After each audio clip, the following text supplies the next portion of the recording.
दोस्तों, अगर आप मेरी तरह हैं तो आपने ऐसी बहुत सारी सिचुएशंस अपने हर दिन में फेस करी होंगी जहां आपको कोई काम करना चाहिए था, but due to whatever reasons आपने उस काम को नहीं किया और डिले कर दिया। हमारे साथ ऐसा बहुत बार होता है जब हम चीजों को डिले करते हैं। We procrastinate when it comes to exercise, we procrastinate when it comes to brushing twice a day, we procrastinate on cleaning the house, we procrastinate on making that phone call to that friend जिससे हमें बात करनी है, but क्या करें, हमारे पास time नहीं है। एक बार जब हम ये सोचते हैं कि यार आज मैं ये काम करूंगी, उसके बाद हमारे दिमाग में मिलियन एक्सक्यूजेस आ जाते हैं उस काम को ना करने के लिए। एंड उसके बाद जब आप वो काम नहीं करते हैं तो आप खुद को ही क्रिटिसाइज करते हैं कि मैंने वो काम क्यों नहीं किया, क्यों मैं उस टाइम सो गई। And the cycle goes on.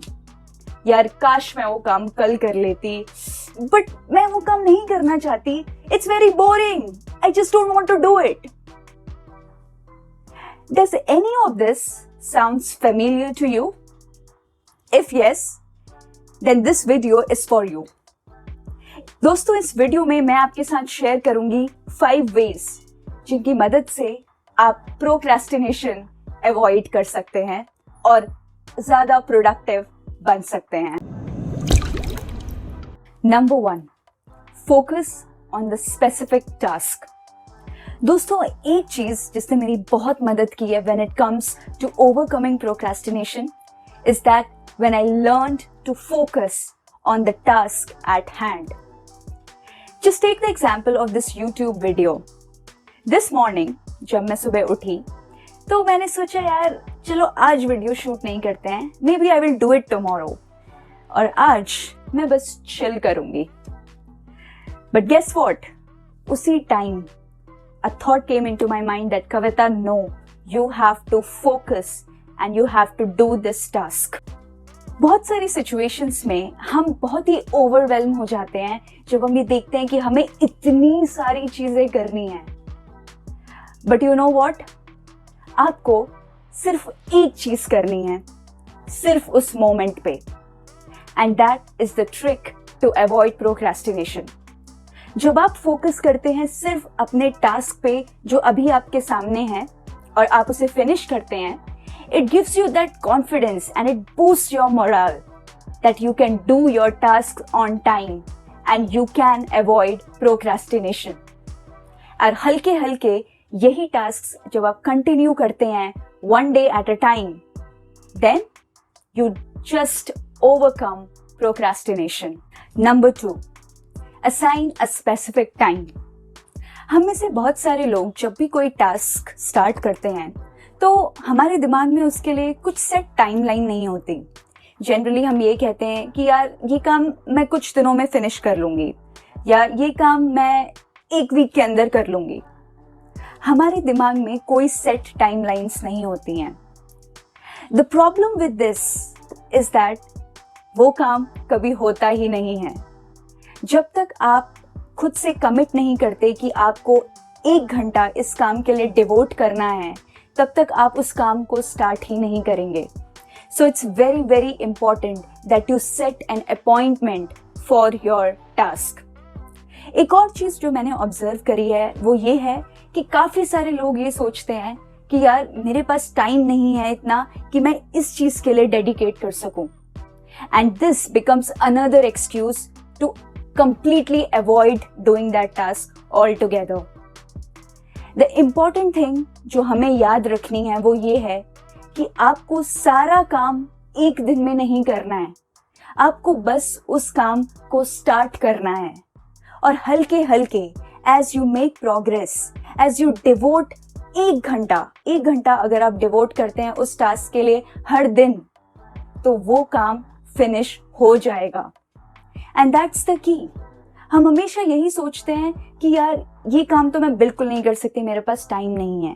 हमें बस ये सोचना है कि हर दिन मुझे सिर्फ 1 घंटा देना है इस टास्क के लिए।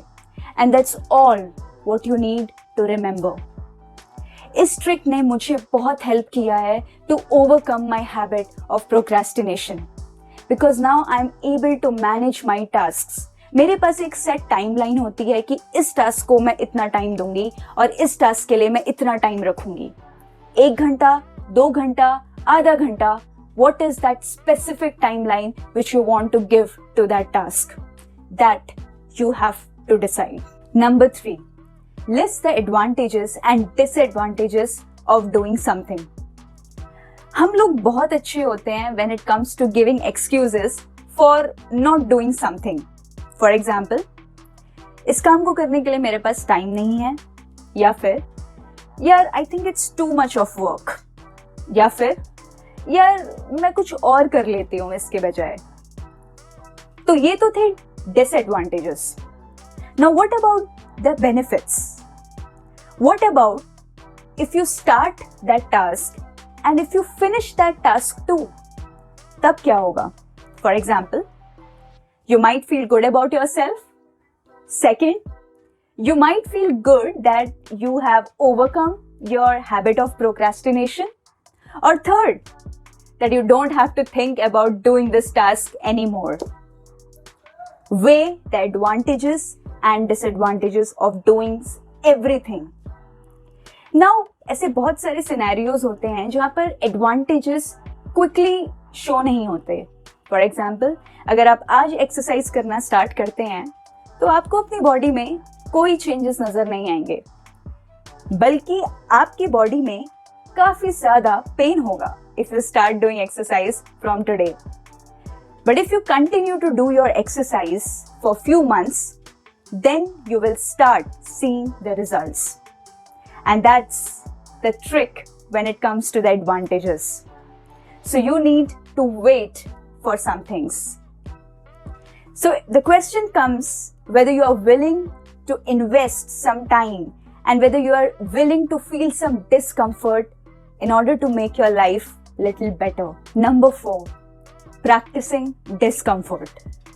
Are you willing to feel little discomfort when it comes to achieving your goals?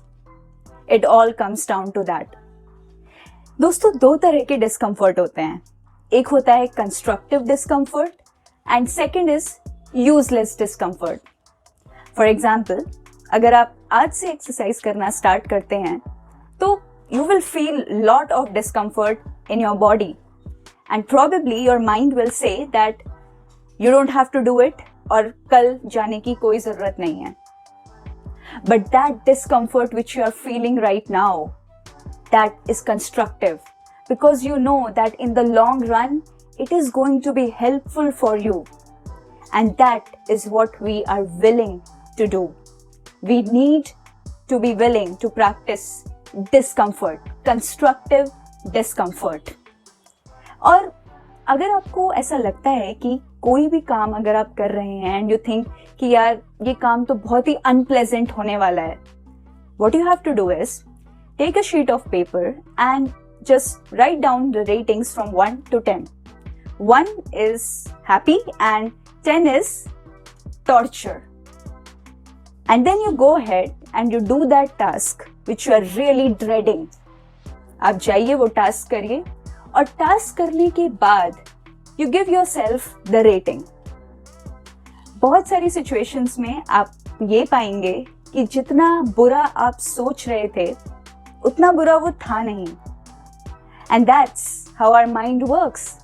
हम किसी चीज के भी बारे में इतना खराब सोच लेते हैं कि हम उसे करने की हिम्मत ही नहीं रख पाते. If you do this trick, ranking yourself from 1 to 10, then I'm very sure that in many cases you will just feel that you are procrastinating for no reason. It was not that bad which you felt at that time. Number 5, make progress, not perfection. I'm sure आप में से बहुत सारे लोग चीजों को perfect करना चाहते हैं. For example, आप परफेक्ट पेपर लिखना चाहते हैं, आप अपनी जॉब में परफेक्ट काम डिलीवर करना चाहते हैं, आप परफेक्ट एक्सरसाइज करना चाहते हैं. But you know what, these fantasies about perfection is really stopping you from making progress. मेरा सजेशन ये है कि you practice imperfection. For example, अगर आपको कोई टास्क करना है और लेट्स से आपने एक्सरसाइज करी जो कि स्लाइटली इम्परफेक्ट थी, आपने अपना ऑफिस का काम किया जो स्लाइटली इम्परफेक्ट था, आपने अपना हाउस क्लीन किया जो कि स्लाइटली इम्परफेक्ट था, but if you see all these things together, you will notice that you had made progress. You have got the work done. And that's what matters. Imperfection आपको allow करता है कि आप अपने tasks को करें every day. That you make some progress in your tasks and then you get a lot of work done out of it. That's what imperfection will help you to do. Don't worry about perfection because it doesn't exist anyway. When was the last time that you were perfect at something? तो ये थे वो 5 steps जिन्हें apply करके आप अपनी procrastination की habit को ओवरकम कर सकते हैं। अगर आपको ये वीडियो पसंद आया हो तो प्लीज इस वीडियो को लाइक कीजिए और शेयर कीजिए। Please subscribe to my channel. Till then, stay awesome.